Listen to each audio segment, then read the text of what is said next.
Hey, Chem team. So we've defined pressure as a measure of how often particles hit the container.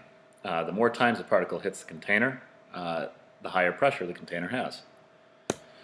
So there's a couple of ways of changing pressure. One way is changing the volume of a container. A larger volume container, because it has more space for the particles, generally has less collisions between the particles and the sides of the wall, so a lower pressure. Whereas the same amount of particles and the same speed of particles in a small container, lower volume, because there's less space, there will be more collisions and higher pressure. Another way of changing the pressure of a container is changing the temperature. If you have a very high temperature gas, because the particles move fast, they hit against the sides of the container very quickly and have a high pressure.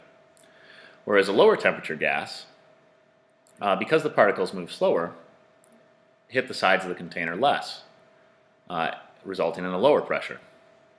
And the last way to change the pressure of a container is to actually change the number of gas particles in the container.